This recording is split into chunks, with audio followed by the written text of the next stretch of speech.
Нийтлэлийг баасангийн намин чимд. Ямар хүнийг буянтай гэх вэ? Өглөгийн цаана. Манай нагц болдог жажаа нэртэй самган байлаа. Буурал ээжийн дүүлдээ.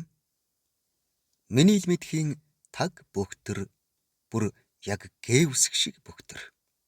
Нэг гараа товтон нуруунд дээрээ хайчхаад нөгөө гараараа хоёр тохиоч хүрэхгүй бургас тулчихсан явна. Був буурал толгойтойч залуу хүн шиг хурц тод нүдтэй. Жаахан бор гертэ цэвэрхэн суунаа.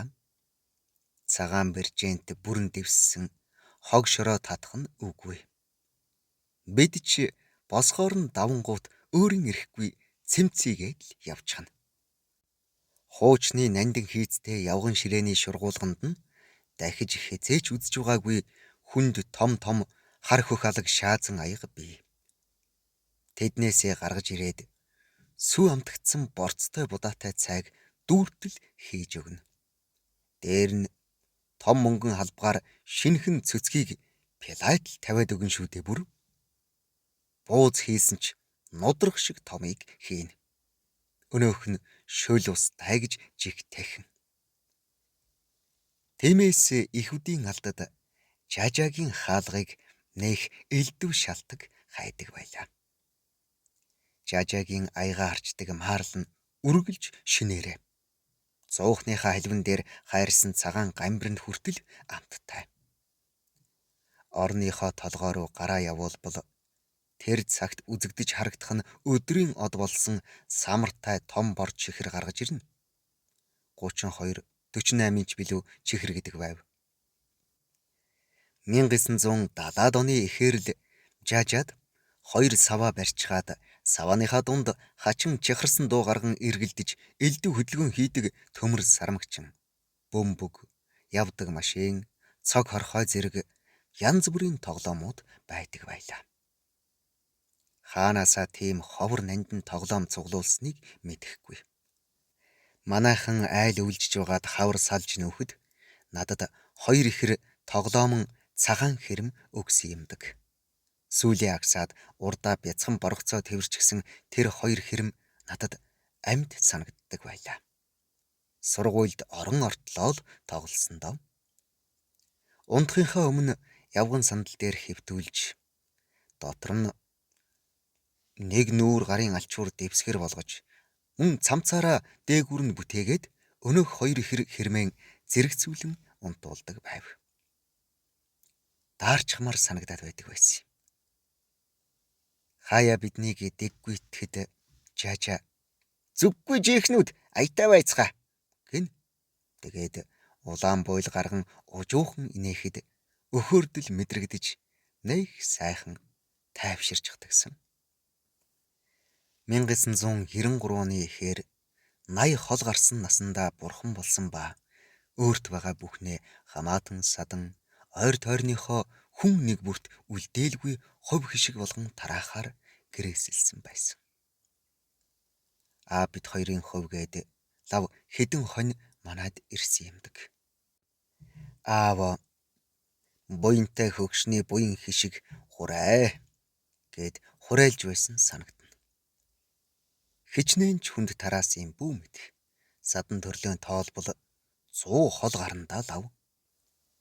Цагтаа 1960-аас 1970-ад онд шин тутам байгуулагдсан манай сум нэгдлийн дарга өнөөх алдарт Хөдөлмөрийн Баатар Гомбын лодой хүү буюу лоо дарга жажаагаас мөнгө зээлж нэгдлийнхээ ажилчдын цалин тавьж байсан юм гэсэн яриаг хөгшдөөсөө сонсч байв.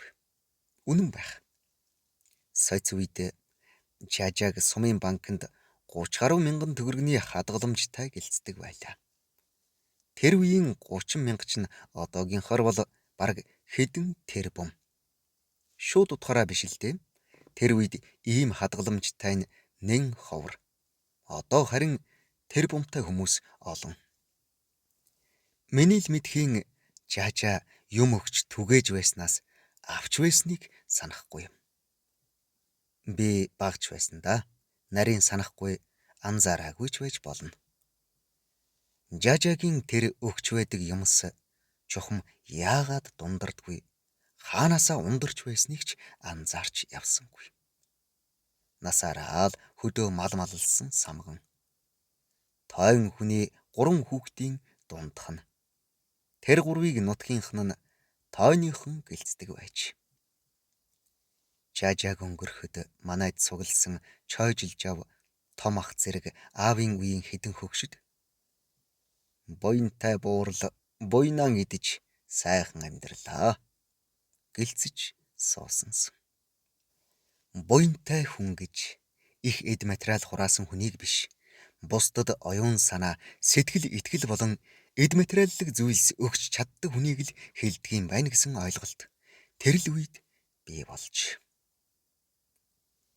United Health Group-ийн хийсэн судалгааг харж байхад өөрийн эрэхгүй Жажа санаанд орж ирдэг юм байна. Тэгээд Жажаага дурсав. United Health Group-ийн судалгаанд өгүүлснээр бол өглөг өгөх үед хүний биед окситоцин болон эндорфин ялгардаг бөгөөд энэ нь бэлэг авч буйтай яг адилхан тархин дахь таашаалын цэгүүдийг идэвхжүүлдэг байна. Ариун Библийн үйлс 20:35-д өгөх нь авахаас илүү ёроолтой гэсэн үгс байдаг. Ёроолтой шүү. Мөн сүүлийн 1 жилийн хугацаанд сайн дурын ажил хийсэн хүмүүсийн дунд явуулсан судалгаагаар 76% нь бие бэлдэр нь илүү эрүүл болсон байна. 94% нь сайн дурын ажил нь тэдний сэтгэл санааг өргөж өгдөг гэжээ. 78% нь стресс багатай байж. Мөн хотын аврах алба буюу манайхаар бол онцгой байдлынхан галынхан гэх мэт байгууллагад хань дүү өгөх, биечлэн оролцох нь хүний амьдралд эергээр нөлөөлдөг байх нь. Түрүүжлийн намар өдийгөөс жаахан орой баян үлгийд овоо хэд хонсон юм. Хэд хэдэн сумаар орсон. Казахуудыг маш зочломтгой гэдгийг өмнө нь олонтой дуулж байв. Цай хоол хүртээд аяга алгаараа таглаж тавихгүй бол нэмж хийж өгöd байдаг шүү гэсэн анхааруулгыг ч нэг бус сонсч байв. Үнэхээр л байдгаараа дайлдаг юм билээ. Зарим нэг үл итгэгчид зулгуйдж байгаа юм гэх мэтээр хэлж л байдаг. Анзаарахад зулгуйдл гэхээс илүү итгэл үнэмшил, үнэн санаа байв. Ширээ дүүртэл элдв идэ будаа өрнө. Гарахтаж бэлэгсэлт өгөх гээд явчихна. Миний их ойрын найз хөгшин Монголын спортын сэтгүүл зүйн эхлэлийг тавьсан хүмүүсийн нэг Б Зоригт ахын эхнэр Баяна эгч бас казах хүн. Гэрт нь очиход бүр яр шиг болтол дайлна. Ширээ нь үргэлж элдв идэ ундаан амттнаар дүүрэн. Заримдаа бүр гэм хийсэн гиз биш дээ Баяна эгч. Одоо та боль гэж эгчд тунирхна. Казах айл бүр аль амттан шимттнээ зочиндоо хэмээн хойш хадгалдаг уламжлалтай хэмээн Алтай сумын казах хөгшин ярьж байна. Өлгий хотын 1-р сургуулийн захирал өглөг өгөх хэрээр өөрийн буян хурдаг. Зочноод айлах хэрээр зочны буян гэрт үлддэг гэж үздэг учраас бид тэгж их дайлдаг юм а хэмээн тайлбарлав.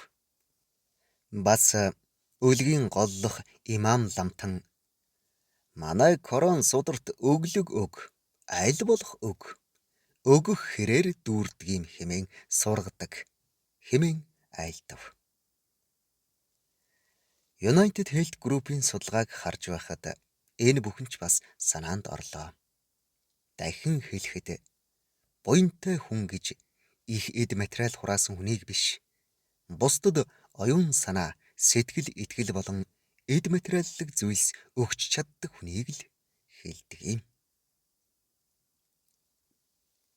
Их сурвалж Баасангийн 8 чимэд уншсан Эрхэнбаярын Баддорж.